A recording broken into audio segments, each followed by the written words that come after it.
The following segments are pre-recorded and sponsored by Longworth Productions. Major funding for Triad Today comes from Blue Cross Blue Shield of North Carolina, making healthcare better for all. Robotic surgery on Triad Today.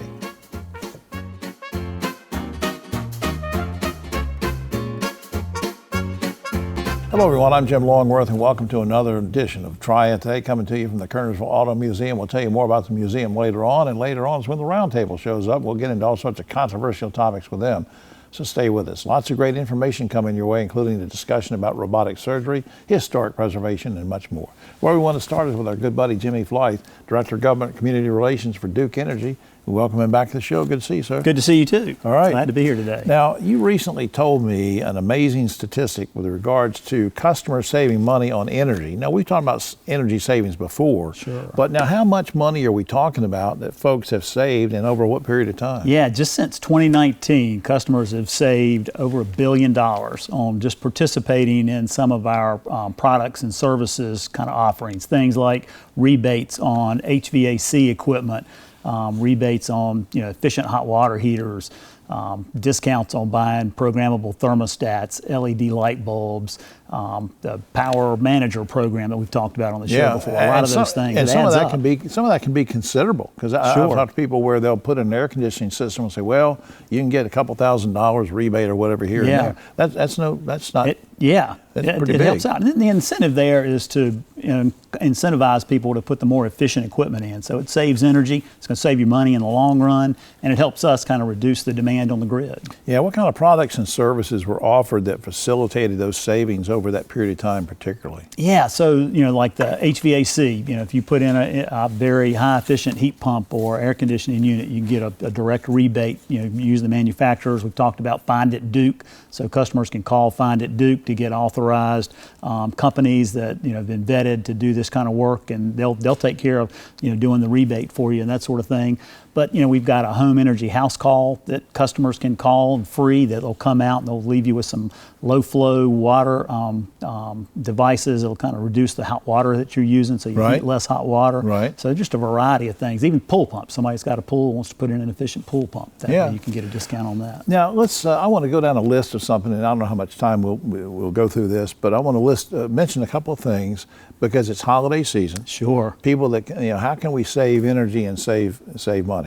Tell me something about LED lights. Yeah, so LED lights are going to use probably 25% of the amount of energy for incandescent, so 75% less energy. So, that adds up quite a bit. You think about people, you ride by your neighborhood, you see some of your neighbors that have got lights all over the house. Like Chevy Chase would put up. Exactly, yeah. And so if you switch to LED bulbs, you're going to save significant money. Yeah. People don't think about it, but over the holidays too, you've got all these holiday decorations out, and your lights are on usually.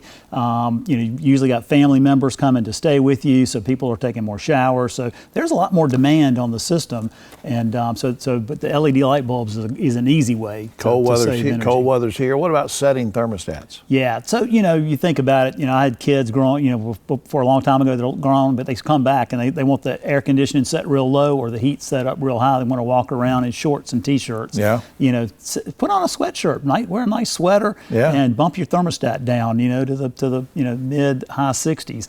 You'll save a lot of energy. Air conditioning, heating and air conditioning is the biggest use of energy. Well, since you mentioned that, what about, didn't you email me one day about air filters? Yeah, change your air filters. Keep those clean. I know, I've got a confession. I looked at mine the other day. It had been like a year since I changed them. They were so coated in dust, but that reduces the airflow, makes your system work harder to suck that air. And before we run out of time, you said something to me one time a long time ago, and I thought, well, maybe he's joking, to save energy or whatever.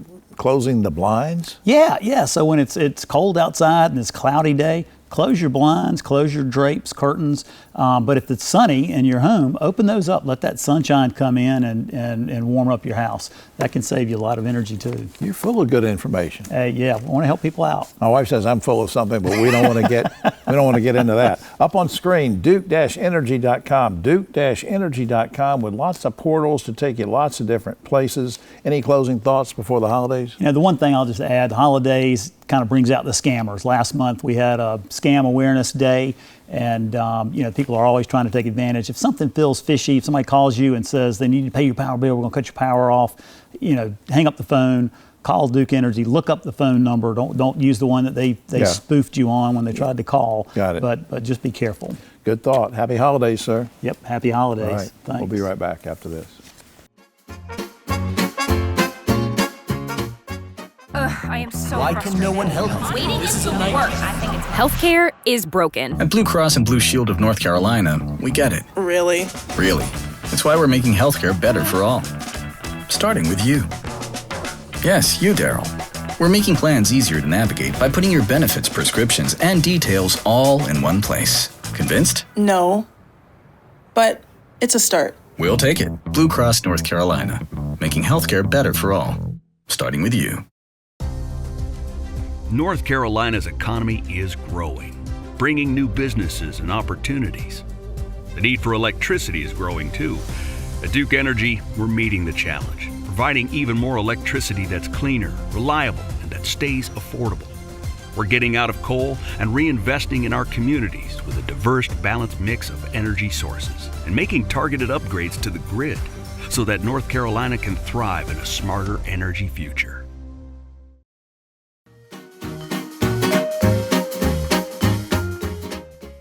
Back now on Triad Today. I'm excited about meeting this gentleman next to me. Not that I'm not excited about seeing the one way down the road, because, Kevin Baker, Executive Director of Piedmont Triad International Airport, been on here a lot of times, and we're good buddies. So good to see him. But Kevin brought a special guest, Amod Kilkar, Senior Vice President, Chief Commercial Officer at Honda Aircraft Company. Good to see both of you.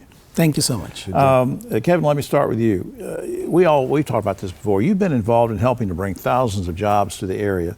How important is Honda to the whole aerospace campus landscape?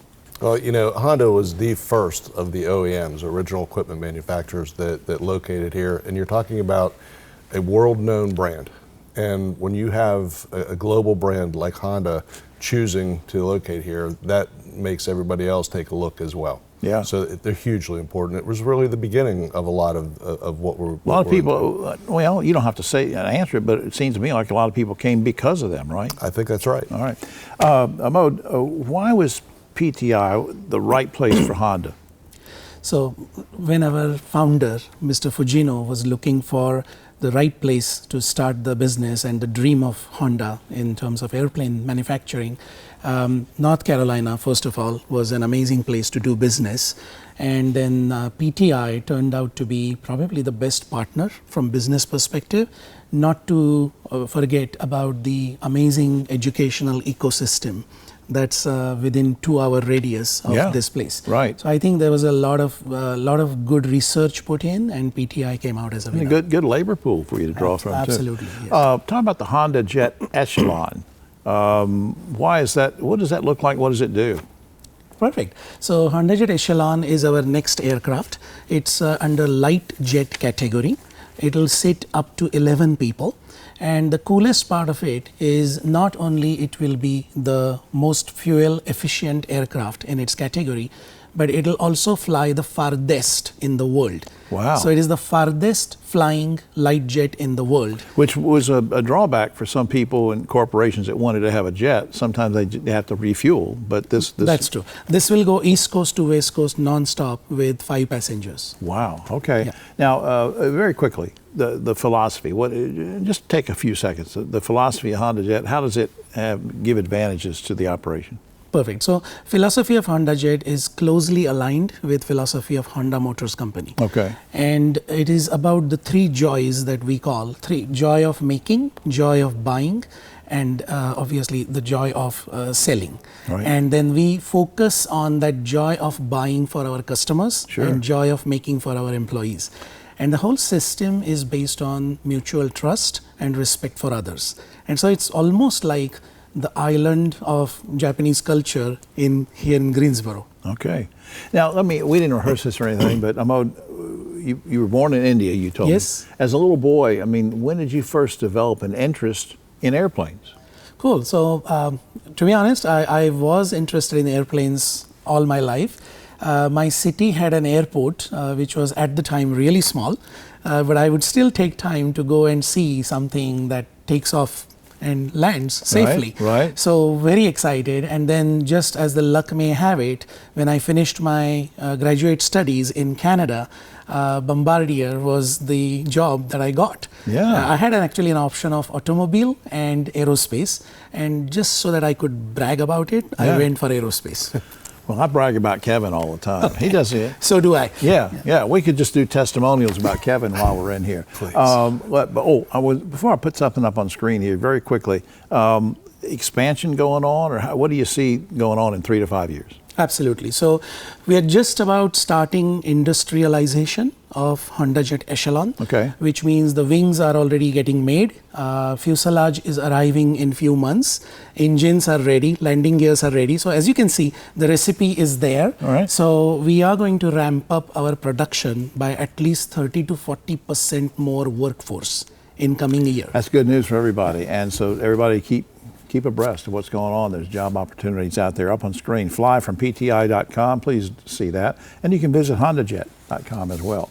Amod and Kevin, thanks for being here. Thank you so much. We'll be right back after this.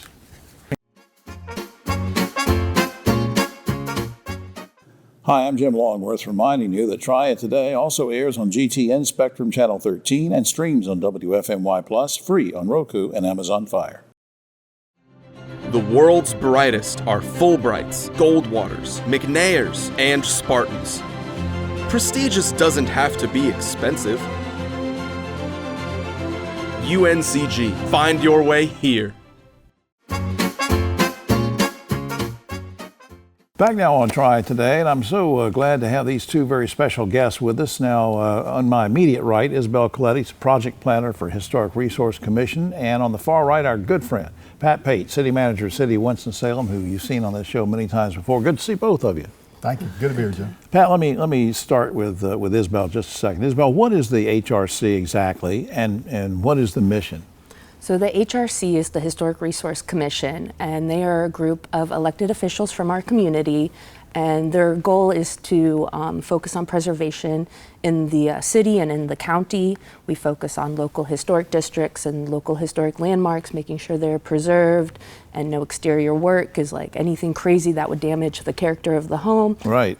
Big responsibility. Pat, why is the HRC so important overall? Well, the HRC, if you look at Winston-Salem, we're a very historic community. So having a group of folks that are really looking at what are the historic assets that we have in our community, how do we preserve those? We have historic communities, we have redevelopment projects that are going on, taking industrial areas like in our Innovations Park and turning them into residential and multi-use. We have assets like Old Salem or Bethabara Park, which are just huge assets for the community. So they're helping us preserve all those assets and to recognize those historical people from our past with markers and those types of things to make sure that we remember what happened.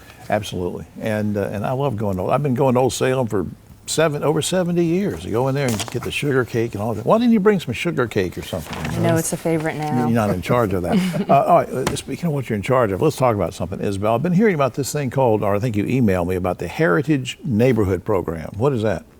So the Heritage Neighborhood Program was established so that we could recognize communities and neighborhoods that maybe aren't able to become historic districts, maybe because of urban renewal, highway construction. They're lacking a lot of historic homes that would make them available to be on the National Register of Historic Places. But we want to recognize these communities and what they've done for the city and for the county and the members that have often started businesses, and we want to make sure we recognize these neighborhoods as well. Can you give me an example of a criteria you might go by if I want to apply or something? Maybe give me an example of.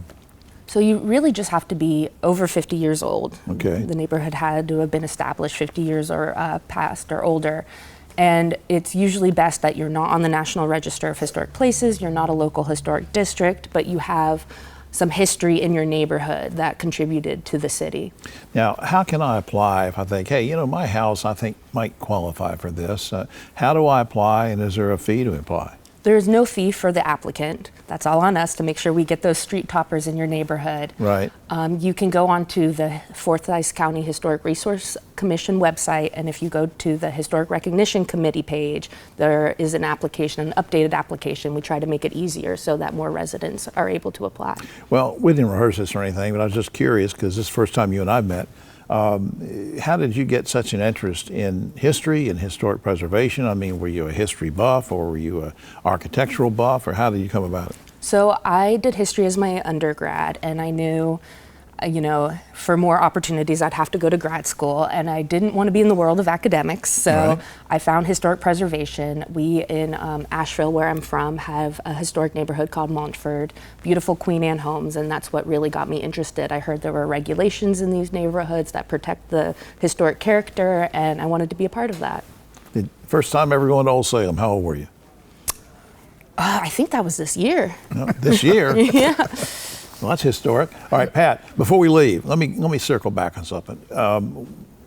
This is so much more than historic preservation. I mean, am I wrong to say it really ties into economic development and everything? Well, absolutely. It's a vital asset for the community. And I should have mentioned up front, the Historic Resource Commission is actually countywide.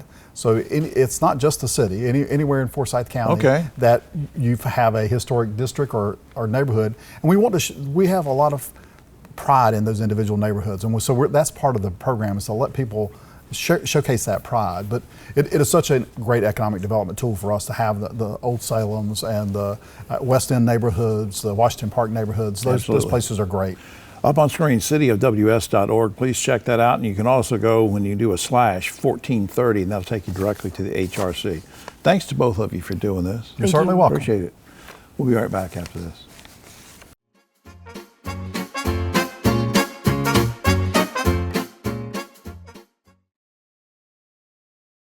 I got free meals. What do you mean? No, seriously, how much did you pay us? I didn't pay anything. I learned how to cook all of these fresh foods that were delivered to my house.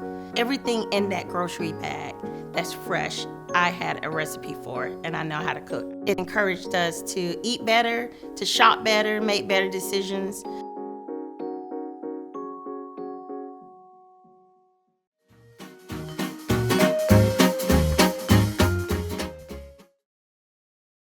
Back now on Triad Today, we welcome back this guest who was last here 15 years ago. He doesn't look like he's aged any either. Dr. Slade Moore, orthopedic surgeon, Novant Health Orthopedics and Sports Medicine in Kernersville. Good to see you, Doc. Good to see you too. What is robotic assisted joint replacement? Without going too far over my head, what is it basically? So basically, robotic assisted total joint replacement is the ability to use technology to do either a knee or hip replacement. We use, so basically there's three components to it. We take and use a metal probe and computer technology to take measurements of the joint, and then we use that data to basically size the joint replacement to the correct size and then orient it correctly when we put it into the patient. Yeah, because like in the old days, I remember hearing horror stories of people putting in the wrong size. Well, I mean, it's definitely much better technology as far as precision and accuracy, and I think that's what it really can improve on with the surgery. It sounds like a stupid question, but obviously what are the advantages, the benefits of having this kind of technology, not just to you, but also the patient in terms of whether it's a hip or knee replacement? So I think it really allows greater precision. There's some greater predictability with it, and the execution is more reliable and predictable. So the outcome that you get from the surgery overall is probably going to be more predictable and better. And you like working with it? Yes, it has been. I did it the old school way for a long time, and then the transition has been very seamless. How would you compare recovery time? You know, I know it varies from patient to patient, and my mom had several replacements before she passed away. But what's the recovery time between like the old way and the new way? So I don't think there's a huge difference in the recovery time. There's still a fair amount of physical therapy and recovery time expected after any joint replacement. But I do think there's probably the ability to do the surgery more precisely, and I think that can cut down on the pain and swelling after surgery. Oh, that's great. That's great news. Now all right, here's the general question. Is robotic assisted surgery the right thing for everybody? I would say there's I think very few people that wouldn't be candidates for it. I think it could be done for the vast majority of people. I think there's a few maybe caveats to that, but I think in general it's going to be applicable to most everybody that needs a joint replacement. Yeah. Let me go back, because it's been so many years since we were together on doing a segment. So for folks that maybe didn't see that segment 15 years ago, and shame on you if you didn't, what led you, or who led you, to a career in medicine? It was an aunt, uncle, father, mother, what? So I think there wasn't any one particular person. I think it was my desire to make an impact on people's lives and help people, and I like science and biology and that kind of thing. Those two things can marry well together, and that's kind of how I navigated down that road. Yeah. What did you study other than medicine in school? Actually anthropology, which human evolution, and then just in the broad sciences. Yeah. Mm-hmm. What kind of, we didn't rehearse this or anything, I'm just curious, it's been a long time since I've seen this guy. What kind of feedback are you getting from patients who have benefited from robotic assisted surgery? I mean, I know they don't just call you up at home and say, hey, let me tell you about it, but you've got to have some feedback. Yeah, I think the feedback has been very encouraging thus far. I think, it's still, surgery is a big deal for patients, and it's a huge investment of time and energy, and but I think overall the response has been very favorable to doing the surgery this way versus the old school way. All right, now do people have to get a referral to come see you, or can they just make an appointment? They can either get a referral through their primary care, or they should be able to go onto our website and make a direct appointment through because look, you might be complaining of a knee problem or hip problem, and maybe you're not ready yet, and the doc can tell you whether you are or not. And there's also a walk-in clinic also at our office in Kernersville, so if there's anything that crops up, you can get there and be seen pretty readily. That's good to know. Okay, up on screen, Novant Health Orthopedics and Sports Medicine in Kernersville. Number there is 277-4460, or you can go to the general website, and hope you will do, to see many different things, novanthealth.org. Lots of portals to that you can see. Dr. Slade Moore, good to see you. Don't make it another 15 years, sir. Hopefully not. All right. We'll be right back after this.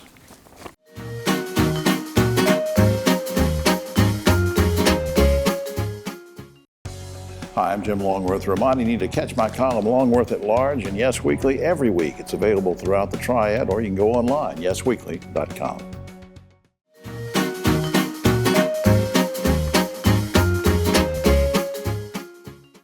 Major funding for Triad today comes from Blue Cross Blue Shield of North Carolina, making healthcare better for all. Back now on Triad Today, about time for the roundtable, but a quick shout out to the good folks here at Kernersville Auto Museum. Come and see this place. It's free. Come out Fridays, Saturdays, and Sundays. You can have your events here and that kind of thing. Just a warning here, our good buddy Ogie Overman's under the weather. He still agreed to hang in there and come with us, so we're pulling for you today, Ogie. Thank you, Jim.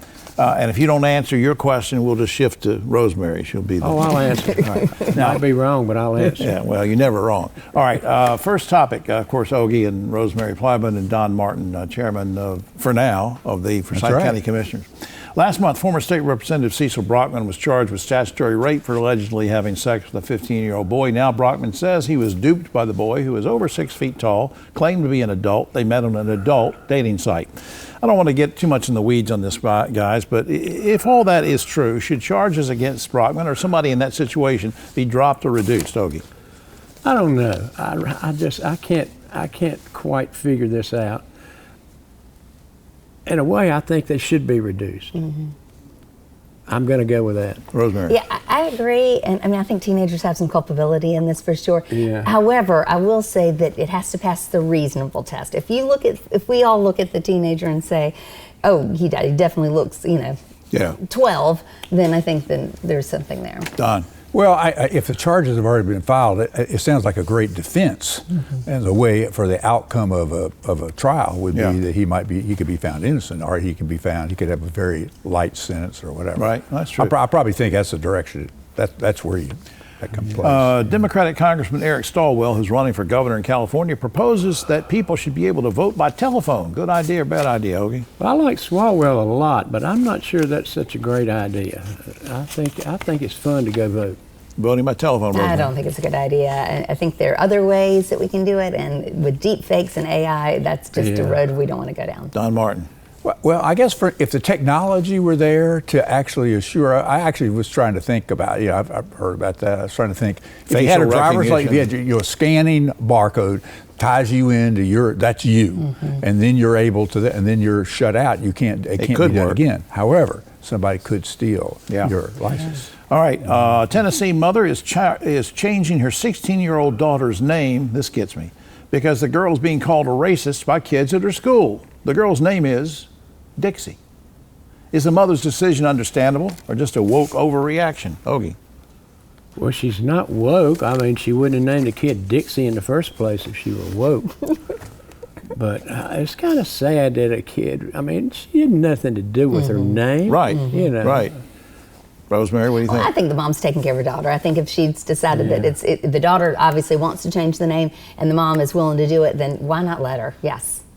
Interesting. All right, Don. Yeah, I'm probably for that too. I mean, if the name is the only problem.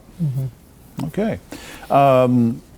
We could continue this off camera. Who knows what all that means? All right. Rice University is offering free beer to students in order to get them to come to attend their basketball and football games. You guys okay with the university actually encouraging drinking? Ogie. We could continue that off camera. Yeah. Can you imagine if that had happened at East Carolina when I was there? Yeah. I'd still be there. I'd be watching women's field hockey and fencing and water polo. You'd be watching women's something. All right, Rosemary, what do you think? Are you for that? Oh, that's a terrible they're idea. a great sport. What do you think, Rosemary? What do you think, Rosemary? Terrible idea. Terrible idea. Yeah. Don? I do too. I mean, can you imagine paying your tuition so you go down and drink beer, and then you got to try to enforce the 18-year-old and the 21-year, drinking and only one age? drink. All right, the Department of Transportation wants passengers to, quote, dress up when flying. The theory is a more refined dress code would discourage in-flight misbehavior. Is their theory sound, and would you like to see airlines require people to dress up? Quickly, Ogie. That's the best idea I've ever heard.